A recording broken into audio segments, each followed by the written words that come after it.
Factoring the greatest common monomial factor. Factoring is the process of finding the factors of an expression, which is the reverse process of multiplication. Okay, reverse means kabaliktaran. Okay, before we proceed, let's recall what prime number. A prime number is a number greater than 1 which has only two positive factors, 1 and itself. Pag sinabi nating prime number, hindi na natin siya maipafactor pa, maliban sa 1 at saka kung ano yung number na yun. Factor 12x cubed y raised to 5 minus 20x raised to 5 y squared z. Step number 1, find the greatest common factor of the numerical coefficients. Okay, next, get the prime factors of the numerical coefficients. Okay, for 12, we have 2 times 2 times 3. And the factor of 20 is 2 times 2 times 5. And then we're going to find the common. Okay, the common 2 and 2. Then we're going to multiply 2 times 2 equals 4. So the GCF of 12 and 20 is 4. Step number 2, find the variable with the least exponent that appears in each term of the polynomial. So ibig sabihin, hanapin natin yung variable na may pinakamaliit na exponent. Okay? So since x and y are both common to all terms, so ibig sabihin, parehong may x at saka y yung dalawang terms. And 3 is the smallest exponent for x, 2 is the smallest exponent for y, thus x cubed and y squared is the GCF of the variables. Again, pipiliin natin yung may pinakamaliit na exponent, which is common doon sa mga terms na binigay ng polynomials. Okay? So next, we have step number 3, the product of the greatest common factor in A and B is the GCF of the polynomial. So hence, the 4x cubed y squared is the GCF of 12x cubed y raised to 5 minus 20x raised to 5 y squared z. Again, the GCF is 4x cubed y squared. Okay, step number 4. To completely factor the given polynomial, divide the polynomial by its GCF. The resulting quotient is the other factor. Okay, so we have 12x cubed y raised to 5 minus 20x raised to 5 y squared z. Then GCF is 4x cubed y squared. Okay, and then i-divide natin yung polynomial, which is the given, divided by the GCF, which is 4x cubed y squared. Okay, to find the quotient, 12 divided by 4 is 3. X cubed divided by x cubed. Pag nagdi-divide tayo, nagsusubtract tayo ng exponent. So 3 minus 3 is 0. So any number na naka-raise to 0 is equal to 1. Or we can cancel x cubed. Next, y raised to 5 divided by y squared. 5 minus 2 is 3. Therefore, we have 3y cubed. Next term, we have negative 20 divided by 4. The answer is negative 5. Then x raised to 5 divided by x cubed. Subtract their exponent. 5 minus 3 is 2. Then y squared divided by y squared. So 2 minus 2 is 0. So we can cancel y squared. And then we have z. So the quotient now is 3y cubed minus 5x squared z. So the factored form is 4x cubed y squared times 3y cubed minus 5x squared z.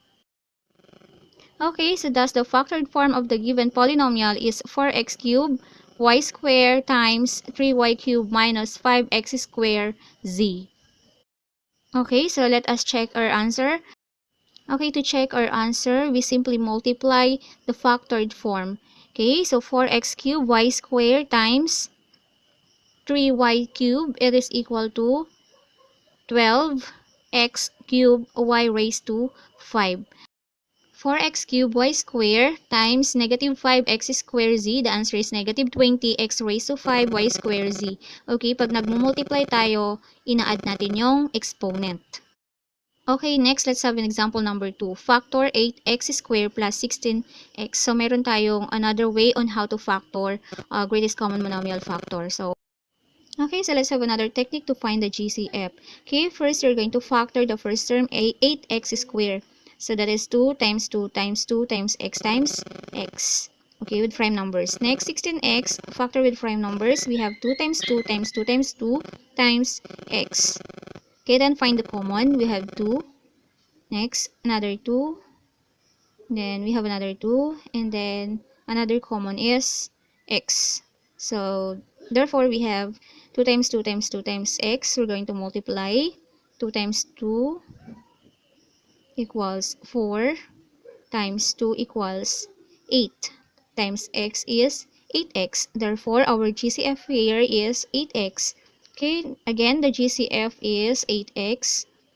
Then the given polynomial is 8x squared plus 16x. And another is, or again, the GCF is 8x. Then we're going to divide the given expression by the greatest common factor to get the other factor. Okay, so to find the quotient, 8x squared divided by 8x, the answer is x. Because 8 divided by 8 is 1. X squared divided by x, we subtract their exponent, 2 minus 1 is 1. So, then 16x divided by 8x, the answer is 2. Okay, so the factored form is 8x times x plus 2. Okay, next, let's have another example, number 3. Factor 12x raised to 5, y raised to 4, minus 16x cubed, y raised to 4, plus 28x raised to 6. Okay, to find the GCF, we're going to factor the numerical coefficients with prime numbers. So we have 12, the factor is 2 times 2 times 3. And factor 16, the prime number factor is 2 times 2 times 2 times 2. Then factors of 28 is 2 times 2 times 7. Then we're going to get the common factors. We have 2. Then another one is 2. So 2 times 2 equals 4. So that is the GCF of the given polynomial 4. Okay, for the coefficients or for the variables, okay, if we're going to find the least exponent, yung may pinakamababang exponent which is common doon sa tatlong terms. So, ang pinakamababang exponent ay exponent ng x is x cubed. Okay, the question is, bakit hindi kasama yung y raised to 4 or the variable y? Okay, hindi kasama ang y sa GCF kasi hindi siya common sa lahat ng terms. Common lang siya sa first and second terms. But the third is walang y na variable. So that's why ang GCF lang natin is 4x cubed. And to find the other factor, i-divide lang natin yung given factor natin or given polynomials natin sa GCF. So, 12 divided by 4 equals 3. X raised to 5 divided by x cubed is x squared. Iso-subtract lang natin yung exponent. 5 minus 3 is 2. Then we have y raised to 4. So, note that yung natirang hindi common kanina, which is 3. Yun yung nasa other factor natin. Okay, next, negative 16 divided by 4. The answer is negative 4. And x cubed divided by x cubed, subtract the exponent. 3 minus 3 is 0. Okay, so we can cancel x cubed. And then now we have y raised to 4. Okay, note na yung natirang factor kanina na hindi common, which is 2 times 2 is 4. Okay, so next, 28 divided by 4 is 7. Then x cubed divided by x raised to 6 divided by x cubed is x raised to 3. So, subtract the exponent. 6 minus 3 is 3. Okay, and note that the other factor is 7. Then, again, the factor of 12, to factor 12x raised to 5, y raised to 4, minus 16x cubed, y raised to 4, plus 28x raised to 6. The GCF is 4x cubed. And the other factor is 3x squared, y raised to 4 minus 4y raised to 4 plus 7x cubed. The factored form is 4x cubed times 3x squared, y raised to 4 minus 4y raised to 4 plus 7x cubed. Okay, I think you're ready. This is for your activity. Factor the following polynomials. We have number 1. 6m plus 8. Number 2, 27d raised to 4t raised to 6 minus 9d squared t raised to 5 plus 15d raised to 3t squared. And number 3, 4x squared y raised to 3 plus 8x y raised to 4 minus 12x cubed y raised to 3. Okay, good luck. And thank you for watching. So